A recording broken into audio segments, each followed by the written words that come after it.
Well, good afternoon, everyone, and welcome to this FS Club webinar. As many of you will know, it's long been a passion of mine to explore long lessons. What can the religions of the book teach modern finance? We had a wonderful session 2 months ago on Islamic finance, and I'm absolutely delighted to welcome Archbishop John McDowell here to talk to us about the Christian traditions. And the title is Money in the New and Old Testament: The Influence of Christian Thinking on Finance. You know me, I'm Michael Mainelli. I'm one of the directors of Zien, and it's my pleasure, honestly, to introduce these sessions. We've had so many sessions over the years, and with a bit of an acceleration during lockdown, but it's only possible thanks to our sponsors. I really treasure our sponsors. You'll see the vast range of sponsors here in all sectors to do with technology, economics, and finance. And they do let us range widely and freely across a variety of topics. And I hope that they appreciate the depth in the topics that we're discussing here in Long Lessons. The format today is pretty similar to the format we follow most of the time. I'm here to get out of the way and let you hear from our speaker, John McDowell. John's biography has already been circulated and is on the website. Yes, the slides will be posted on the website afterwards. But the most important thing is John will be ending in approximately 25 minutes, and we will be having a discussion. So please use the GoToWebinar question facility to send me questions, observations, comments, and I'll feed them in to a discussion with John. But with no further ado, John, the floor is very much yours. Thank you very much indeed, Michael, and it's lovely to have been invited to be with you. First task is to lower expectations, and the first is to say that I have never worked in the financial services industry, and I know relatively little about it. My business background was in aerospace and negotiating contracts for a company based in Northern Ireland. It was then called Short Brothers, bought over by Bombardier after that. Usually my part of it for the sale of missile systems, oddly enough.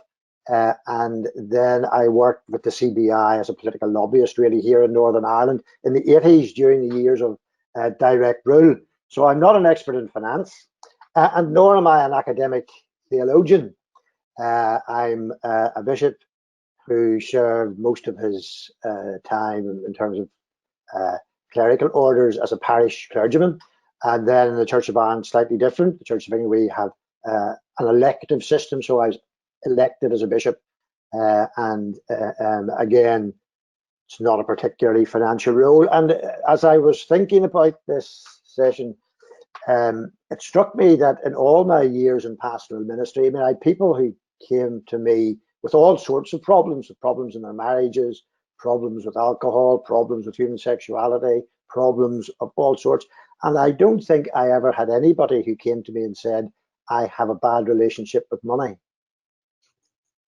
Except for people who were very poor, because they had very little relationship with money in that case. And it, to some degree, was very telling in terms of where the ethical emphases have been in Christianity, certainly over the past 100 or so, maybe a couple of 100 years, seem to concentrate on sexuality, end of life and beginning of life issues. So the whole relationship that Christianity has with maybe not just finance, but the economy or with work, or a slightly broad, if we want to talk in slightly broader terms, is perhaps not as well refined as it should be. That is, there hasn't been as much thought, and I'll maybe say something again about that in a minute or two. The other thing I want to do is to draw a bit of a distinction between what Christian theorists, theologians have had to say about the economy in general, but what they have also had to say about the possession of personal wealth, which are two separate ethical questions in a way. And although Christianity, like all the other Abrahamic faiths, sees reality as a unity, sees the whole creation as a unity, that is, the earth is the Lord's and the fullness thereof. It also, certainly in the Western tradition, from at least the 15th century, has recognize that although it's a unity, it isn't experienced in that way. It's experienced by people as separate realms of existence, and the complexity that that brings, and that in a way sets the context for Christian thinking on lots of things, but including money. So on this slide, what I say is, and I hope I'm not going to provide too much context and too little about the Bible and theology, but anyway, we'll see how we go. Obviously, Christian theology is about relationships, but for the first 400 years of its existence, its best minds, the people who thought most deeply about Christianity, didn't think about human relationships, or hardly ever thought about human relationships or the relationships of people in the societies in which they lived. For the first 400 years, there was an emphasis on, first of all, on the person of Jesus, on how he could be both God and man. And following on, when that was kind of sorted out in the 2nd and 3rd centuries, in the 4th century, you get another great tussle about the relationships between the Father, the Son, and the Holy Spirit in the Trinity. And those theories of relationships, what they were kind of a way so well worked out and so watertight that they still hold today. There hasn't been, I mean, any Christian who stands up in a church on Sunday says the same creeds or believes basically the same things that people believed in the 3rd, 4th centuries about the nature of God and the nature of what modern theologians call God's self. So human relationships and our relationships with, to some degree, the created order took second place for two reasons. One, because of that very strange technical word in the in the New Testament that describes an element of the New Testament, eschatology, the end times, what's going to happen, because there was throughout the New Testament, apart from perhaps some of the later books, a strong belief that the end time had come, that the world was winding up, that the kingdom had arrived, and therefore there wasn't an enormous motivation to think about human relationships to a very deep degree, or relationships with money, or relationships with work, or whatever it might be. So what then happened was that the Christian church more or less just took over the view of society that it lived among, the sort of sea in which it swam, the understanding of human life that was current in late antiquity, which is that there is a radical inequality built into nature, and that's a good thing, and that's a beneficial thing. Therefore, there was no question of questioning distribution of wealth or whatever it might be. Some questions of equality. Now, St. Paul did say quite a number of quite significant things about equality, that in Christ there is neither Jew nor Greek, rich nor poor, male nor female. The problem Paul had was that he was really the first Christian intellectual, in a sense. He was the first person who came from that, at least what we would recognize as an academic background. And the task that he had then was to rethink everything, to rethink all the categories of knowledge that he had as a Hellenistic Jew, someone who was familiar with the Old Testament, but also familiar with Philo and with other Greek thinkers. And he had to rethink all of that in relation to what for him were the two great realities that overshadowed everything, which was the death of Jesus and the resurrection of Jesus. And they are Paul's shorthand for the gospel. He never really speaks about Jesus' life at all. You won't find anything about it there. And the fact of the matter is that Paul is the earliest witness to the gospel. So his books are the earliest written in the New Testament. The Gospels come a little bit later. So Paul, in a way, sets the scene. And he had this gargantuan task, which he fulfilled immensely in one sense. But there were certain things he just didn't perhaps have time to think about. And or didn't develop in ways that he developed some of his other thinking. So if we could have the next slide, please. The first thing I think to say in general about the Bible's view of economic activity, shall we say work, is that it takes a positive view of work. There's a little bit of tension in it, in the sense that once Adam is banished from the Garden of Eden, there's this famous line, "By the sweat of your brow shall you eat bread." That there is one of the penalties of disobedience, as it were, of trying to eat the fruit from the tree of knowledge, is that work becomes a chore, whereas before it wasn't.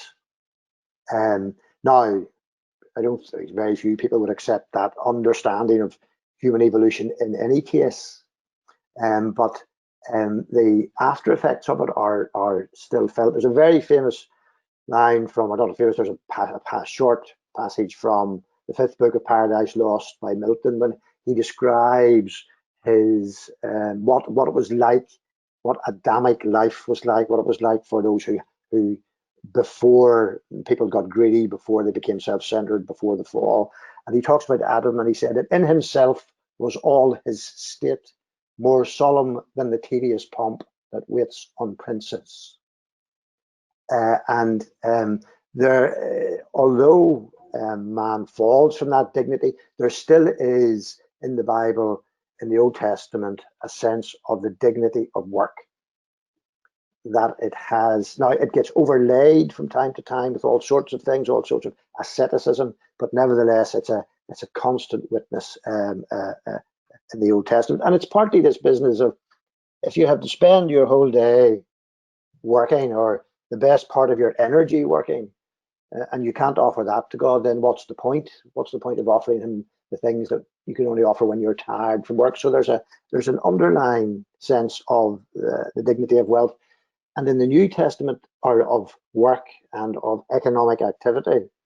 And in the New Testament, although it's not very often remarked upon, it's very significant that Jesus worked for 30 years in his father's trade until he was called to his vocation as the Savior of the world.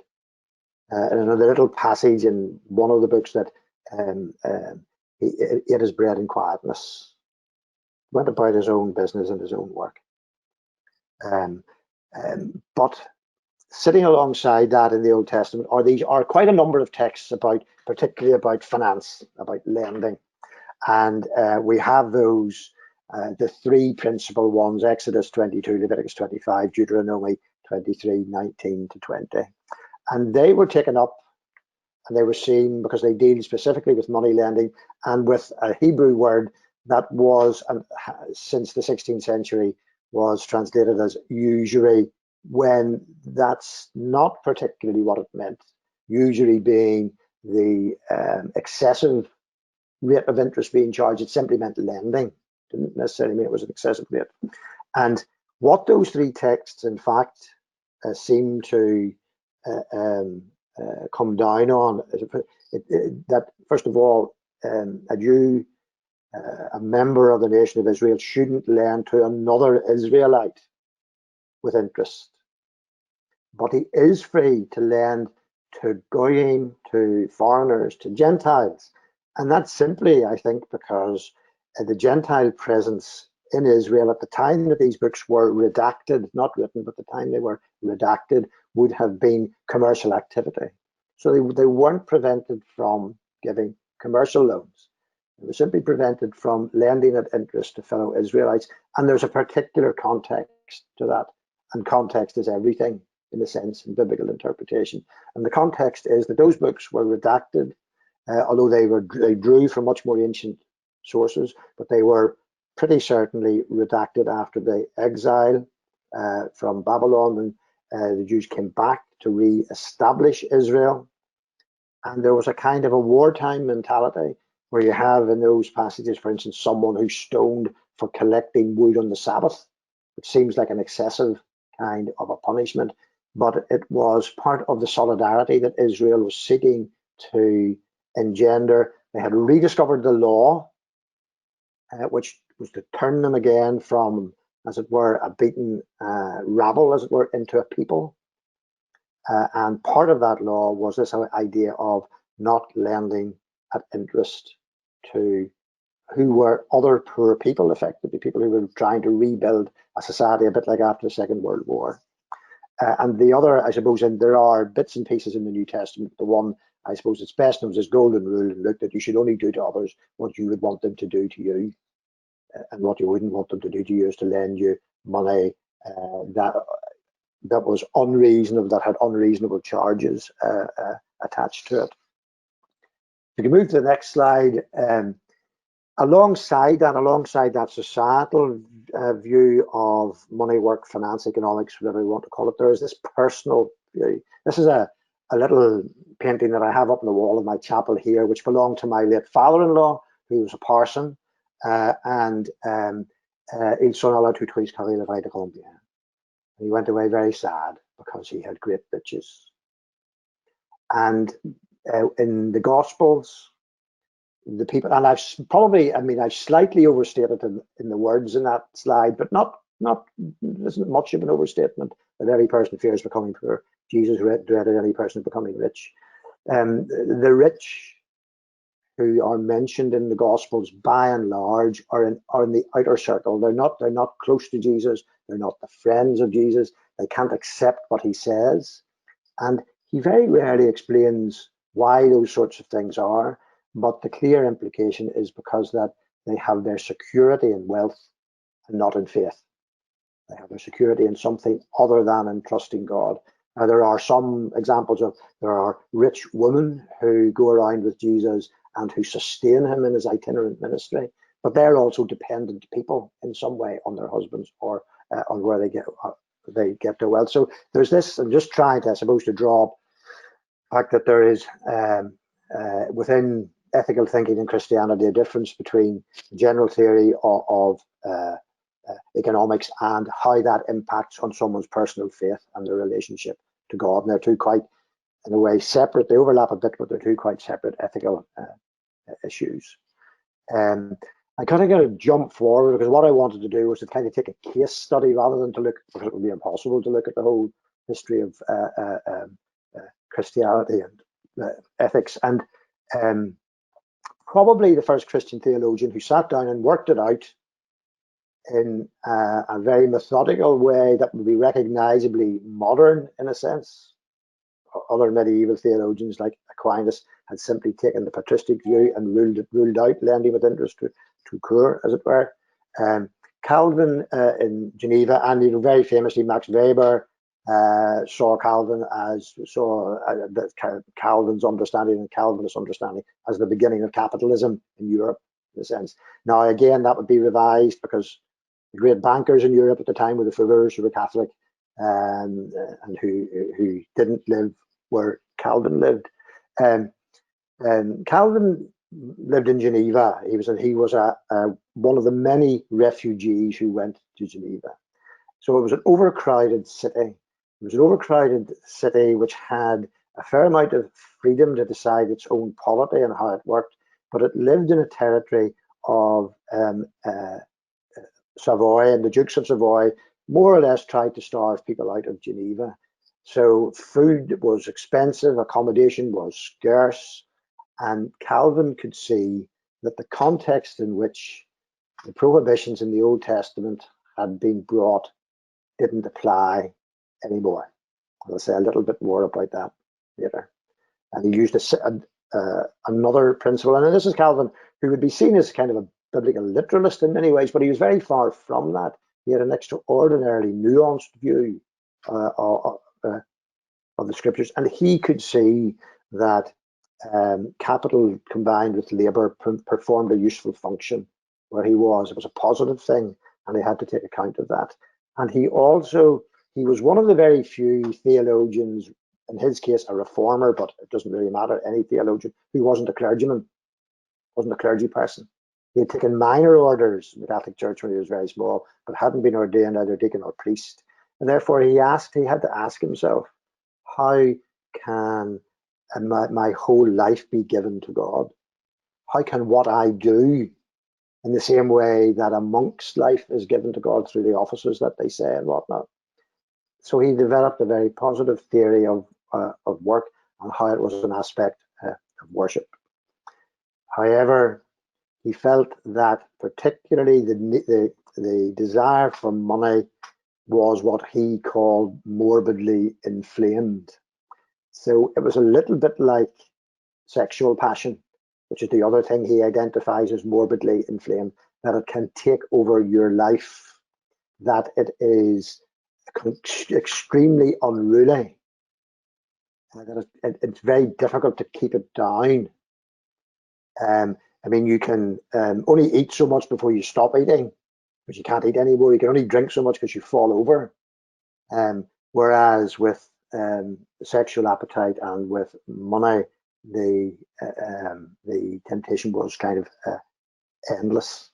So we could move on to the next slide. So he recognized that although the church was the new Israel, it wasn't Israel in the same sense as the old Israel was. It wasn't a nation. It was, in Calvin's view, a gathering of the elect. And therefore, the old prohibitions didn't account for the realities of his world. His view of the golden rule was that it wasn't intended to regulate the details of finance. It was a general rule to counter that tendency that people have to interpret the world in their own interests, to do things in their own interests, even unknowingly. So therefore, what he did is he looked at those texts, the ones that we thought about, and said, what's the principle underlying them? And it was to do with social solidarity and fairness. So that's how he then approached how businesses or how individuals should be financed, that whole principle of fairness. And he developed this, what I call whole life view of ethics, that all of the departments of life had to be taken into account, and it was very difficult to give absolutes for them. Therefore, they had to be thought about and interrelated. And one of those things was work. So if we go to the next slide, please, Michael. So he says, now he does this not so much in a systematic fashion in a book that says Calvin on money. He says it in usually in his biblical commentaries. For instance, this first one about interest being legitimate comes from a passage in Ezekiel when he was commenting on it, which on the face had nothing to do with money. But what he said was that it is legitimate to charge interest, but not always, not for all people, and not at all levels. Therefore, it was something that had the potential to be both good and bad, and had to be, and in his view, he felt it had to be regulated, because part of his function in Geneva was to try to get the city to run itself along the lines which he felt God had called any city or any group of people the rules or the principles to live by. So there had to be this principle, the thing that he says most frequently, reciprocity. Therefore, it had to benefit both the lender and the person who was lent to. And he also believed that the Bible taught that lending money shouldn't push out charity. It shouldn't drive it out. Therefore, anybody who was lending money should be prepared to lend it under different circumstances, to lend some people with interest, lend some people free, particularly the poor. And he couldn't claim, but he's losing money that way. He can't claim that he's lost out because of opportunity cost. That for Calvin isn't an ethical view. If it was a commercial loan that someone was giving, he felt that the borrower must be able to make a higher profit than the lender. Therefore, the use that the capital was put to had to have a higher yield than the interest that was paid back. Because in his view, the person who was borrowing the money and building up the enterprise and doing the work was the one who did most work. It was the person who had expended far more in the effort to make money than the person who simply lent the money. And therefore, now that's very difficult to apply where you have the sorts of vast numbers of financial transactions that you have now, but nevertheless, it probably was much more achievable for him. And he always felt that it should result in a social good. Calvin in many ways recovered the idea of the Christian commonwealth, the Christian community, that it wasn't just a way of personal salvation, Christianity, it was a way of living together as the people of God. And therefore, pretty much everything should have resulted in a social good, although with lots of things, obviously, it didn't always do that.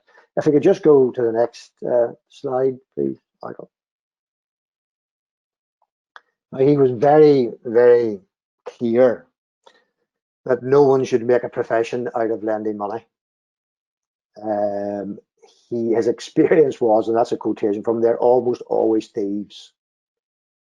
So his view of banking in those days would have been that they were almost always thieves. Now, he probably says that for a certain reason, because the big banking houses in those days tended to lend money to kings and princes to wage war, occasionally for voyages of exploration. And the kings and princes to whom they were lent were not friends of Calvin, so he had a slightly jaundiced view of it. But he also took the view that money, finance, was like blood. It wasn't like any other commodity. It wasn't like any other part of the body politic. You could cut off somebody's hand and that would heal. You can't take away their blood. It's needed for the functioning of the whole of the body. Now, he didn't, he had no kind of knowledge of the cleansing properties of blood or whatever, but nevertheless, that was how he saw it. And he saw people, and it may have been a little bit, or there's not much of it in Calvin of anti-Semitism in that about the blood libel thing with the Jews, much more in Luther, but it was a strong understanding of his. And it was he who persuaded the syndics, the people who ran Geneva, to set the interest rate between 5%, 6.3%, which was very low for that time. So it discouraged professional lenders. People could only do it kind of, as it were, part-time. And on all of this, he hedged round with this idea that you need to be very careful with money, that it doesn't become your idol. It doesn't become the thing that weighs heaviest in your affections, because that will only lead to faithlessness, to overconsumption, and to overlending. So if we could have, and I realize I'm sort of racing through this, if we could have the last slide, please. So if Calvin, this is purely speculative, I think, in my point of view, if Calvin had looked at what happened in 2008, and I think he would have said things similar to what were said afterwards, but I think they really are sort of adumbrated in what he said, that business shouldn't drive out charity. There should be mixed lending. Banks shouldn't just lend to people simply for the bottom line. The bottom line and that bottom line, finance, like everything worthwhile, is about a long-term relationship. So I think he may have had more time for a venture capitalist than he would have had for a merchant banker. I'm not sure, but I think that might be the case. He certainly would have been, and I think Christianity is very severe on the inequalities of the lender and the buyer at that time, that people didn't understand what it was they were doing in terms of the financial instruments that were being developed and being sold, which were so complex and were hiding what was a bad loan. In a way, transparency is another one of Calvin's great, that people should deal with each other with an open face, face to face. He also, of course, would have been extremely distressed by the sizes of the bonuses that people had, because they were out of all proportion to the good that the money had generated and that they had contributed towards generating. And again, he would have been keen on a very, probably quite a detailed regulatory structure, which would have been much more possible in his day, because there were far fewer commercial transactions than there are now. But nevertheless, that would have been a factor and a feature. And so I'm not quite certain that I've covered what you wanted me to cover. I thought it better to try to do something rather than nothing. John, that is a wonderful expedition and beautifully paced. You've ended perfectly at the point. We do have a lot of questions. So what I'm going to try and do is feed you some of the shorter ones, or hopefully shorter ones, quickly, because there are a couple of meaty ones I'd like to get to in the 15 minutes we have available. Just a quick comment very early on in your talk, actually, from Deborah Webster, but you seem to end there. She says, very interesting. Thank you. So it's all about neutrality and balance, not equality. Is that a fair comment? I don't know that it's about neutrality. I'm not quite sure. And certainly balance is a word that particularly, funny enough, Anglicans would use, that you try, that in moral reasoning, let me put it this way, in moral reasoning, there are very, very few occasions in which something is absolutely wrong or absolutely right. And that's not relativism, it is, and I'll forgive you, I'll explain. For instance, if someone came rushing into the room and I was there with my daughter and he had a gun and was going to kill her, and the only way I could prevent that was by killing him. In relationship to all those circumstances, what I would do would be absolutely right, but only in relation to all those circumstances. So so the decisions are relative and balanced in that sense. Equality, undoubtedly, Paul was the first thinker to consider all human beings to be equal. They didn't work that out, but it's been modern academics by and large do trace that back to Paul. Now, whether that equality meant an absolute equality in all things, but you'll have to remember that the very first Christian experiment in the Acts of the Apostles is that everybody sold everything they had and lived in common. Now, it didn't last very long, although I don't think I can criticize. At least they tried it, kind of thing. And maybe perhaps it was such a disaster that it prevented maybe a slightly more modified form of that taking place. That is a cooperative form, which in many ways is a kind of British form of socialism. I mean, as you know, British Labour Party is at least as much influenced by the history of Methodism as it is by Karl Marx and those cooperative movements. So I think they are important, and that may be more to do with balance than equality. One of our regulars is Bob McDowell. He's a lawyer based in the Channel Islands. And he makes a few points, actually. He finds that biblical texts don't provide sufficient encouragement about self-help. He notes that he wonders, and you might want to comment on this, do some of the biblical texts on usury confuse investment with charging egregious rates of interest? And finally, he was wondering if you could shed some light on that enigmatic statement from Matthew, render unto Caesar what is Caesar's. In terms of, I mean, I think the biblical text have nothing to do with investment, because effectively there was no investment in that in any structured sense. So it was lending people money to do specific enterprises and then hopefully get paid back at the end of it. So it just wasn't probably flexible enough to take into account the things even that happened in the 16th and 17th century. In terms of the give on to Caesar, I mean, I can, but I don't want to preach a sermon on it. In its context, as you know, it was a coin which had Caesar's head on it. And some Jews wouldn't use the coin because it was an idolatrous thing, because it had an image on it. But what Jesus seems to be saying there is, and as you know, he says these things, he never relieves anybody of the responsibility of trying to work it out for themselves. What he seems to be saying is, what you owe to Caesar are certain things like tax, but what you owe to God is everything. There's nothing in your life over which God doesn't say, that is mine. Therefore, you need to, there are times when you need to be, again, to balance and reconcile those two. Tim Coleman remarks that usury was mentioned, and I think this might be tongue-in-cheek, and we can skip it unless you want to comment, but do you think that Henry VIII wanted to split off from the Catholic Church because he couldn't divorce, or because the Catholic Church forbade charging interest on loans? Well, I mean, as you probably know, at that time, the late Middle Ages, it was possible to get a dispensation from anything if you were prepared to pay enough money. So if you wanted to borrow money at a at a certain rate, you just paid a certain amount yourself and got a dispensation from borrowing it at that rate. So no, I think he wanted rid of the wife, to tell you the truth. Jane from West London says, I believe that time banking is one way that society can try to alleviate poverty. I assume you're familiar with time banking. So can the Christian principles you've outlined regarding money be applied to time banking, in your opinion?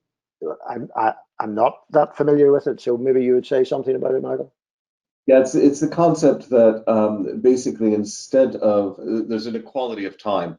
And I, as a lawyer, give you an hour of time and you give me an hour of religious instruction, and in turn, somebody else gets an hour of babysitting. So, and then setting up effectively time-based monies around that.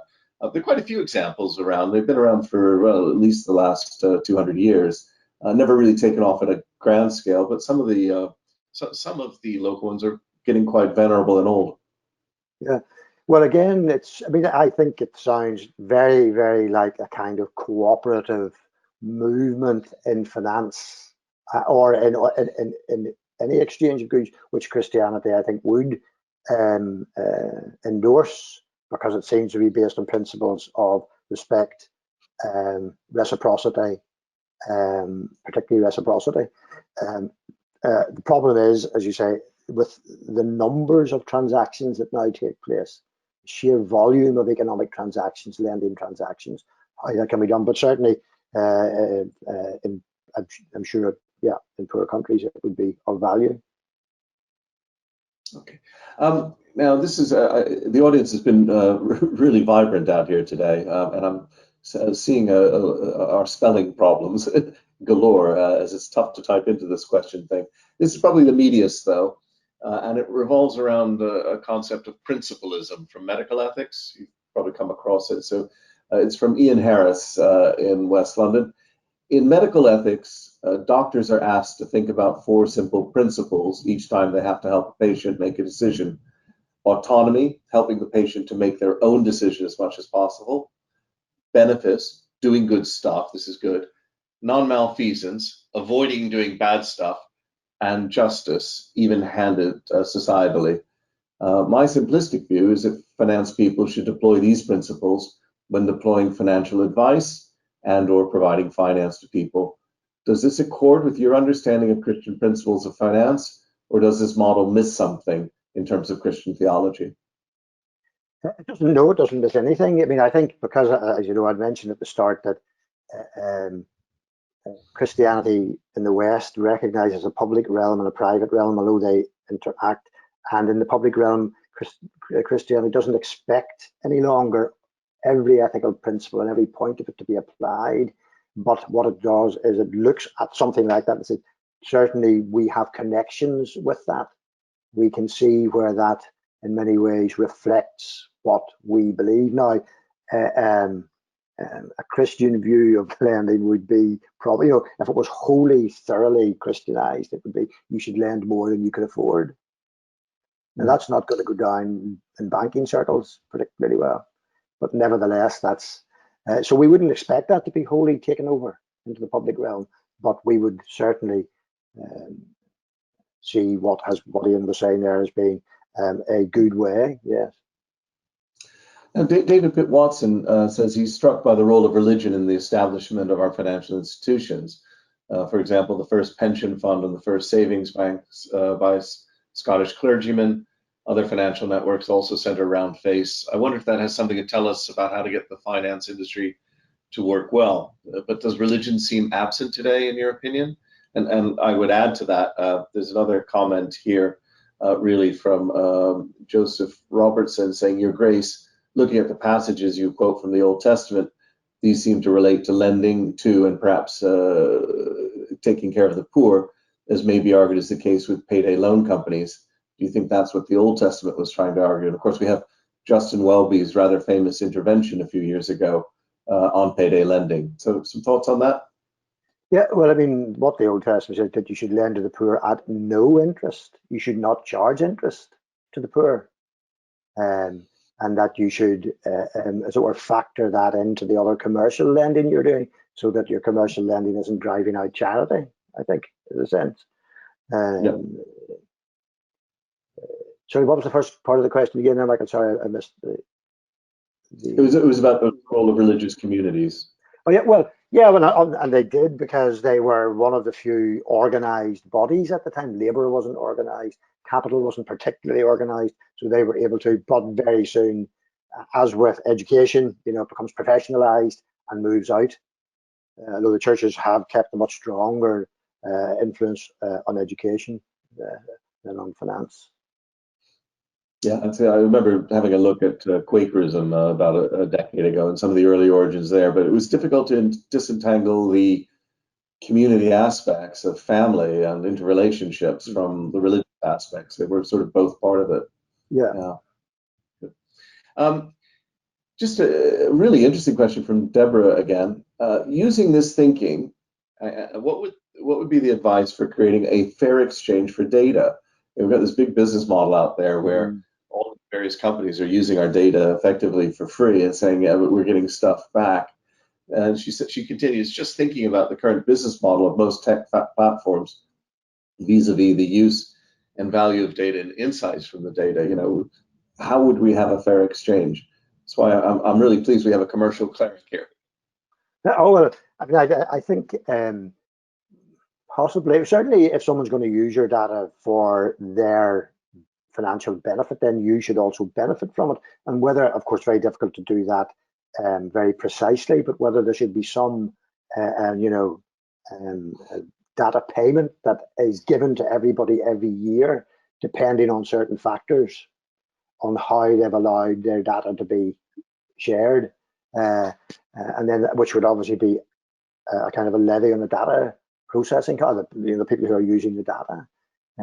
It's like everything else, it'll be difficult to establish, but if it's worth it, and by the look of it, it is, I think it probably would work. Okay. Coming close to the end, sadly, and I'm getting lots of thanks and compliments. All these comments and questions will be passed on to you. But I just wanted to end on two. One is, you pointed out, I was intrigued about this point about Calvin sort of saying, well, there needs to be a regulator, but regulators are kind of a bit of a problem too. One can over-regulate, and so one needs constraints. And you also pointed out that in Geneva, the interest rate was 5 to 6.3%, which in some senses sounds great, but then it made me wonder, well, when is it 5 and when is it 6.3? Was the market determining that, and who stopped that at either end? Donald McCrae summarizes all of this in a really good question. John, would Calvin have made a good regulator? Well, he's generally seen as a bit of a gloomy old moralist now, and by the way, I'm not a Calvinist by any means, but there was much more rounded sense of what human life was like than many others, and I think that spread between 5 and 6.3 was depending on the risk, or depending on what value the person who had the money lent to them was able to put it to. But in terms of, it was obviously much easier to regulate. All Calvin had to do was to convince probably a dozen people that was a good idea, and that they would have promulgated that in Geneva. I mean, I wouldn't have liked to go out for a pint of beer with him, put it like that, but he might have been a good regulator. Yeah, from everything I've read, I'll stick to his writings. Yeah. So just a final comment, if you wanted to close on this, perhaps. Robert Souster says, two of the valuable and contemporary takeaways from this Christianity talk and also the Islamic talk are the golden rule and also the golden mean about proportionality. So how would you summarize what we've covered today? Well, the golden mean and the golden rule are probably adopted from general morality. They're not specific to Christianity, and I think if they were followed, we can't impose those slightly sterner virtues, I suppose, that we would like about, even lending more than you can afford. So, I mean, for me, it's not something that I had thought about much, Michael, before you'd asked me to do it, and I'm not certain that I covered it very well.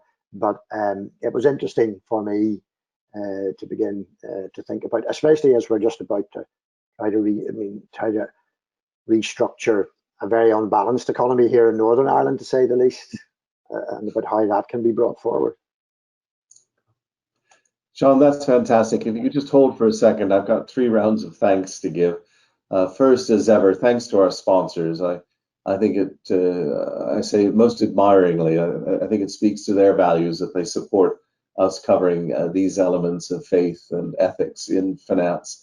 So very, very kind of all of you, and I appreciate it. I'd like to thank the audience. Much as I tease you about your spelling, I wouldn't want to try and get those things in that little chat bar, but you did. It was really good of you. Some really fascinating questions. As I said, they'll all get to John with your email so that you know. But in terms of watching for the future, we've still got, as ever, a packed week ahead. Tomorrow morning, bright and early, innovation and the law. How can we make sure that justice is really getting to people? And we've got the Hague Institute for International Law dialing in with real examples of things that they've built around the world. Tuesday, we have Madeleine Moon and a cast of many, many great commentators looking at building global Britain. We'll be tackling the gray areas of security and the Biden administration. Also on Tuesday, 4 ways of investing in technology. Wednesday, we'll be looking at fintech and where's London looking in the future post-Brexit with Charlotte from Innovate Finance. And finally, a really interesting view of data gravity. Is it really the gravity element of data? I'll leave that to be explained. That drives financial center growth. So a rich week ahead. John, if I may, the last bit of thanks is to you. You really rose to the challenge. I'd also like to give a word of thanks to my this year's sheriff. I do, in fact, have a chaplain, and that's Alan McCormick, who introduced us and recommended you quite wisely, I see. Unfortunately, I'm unable to open the floodgates of applause, but in a somewhat ironic way, I do have a way of giving you the applause that the audience wants to. And this is my Korean karmic clapper from a Buddhist temple in Bulgoksa, Korea. And I thank you. And we really appreciate you spending the time and putting the thinking in. It was such a thought-provoking session that it really has enriched, I think, all of us. We really appreciate it. If I could say, as good, thank you very much.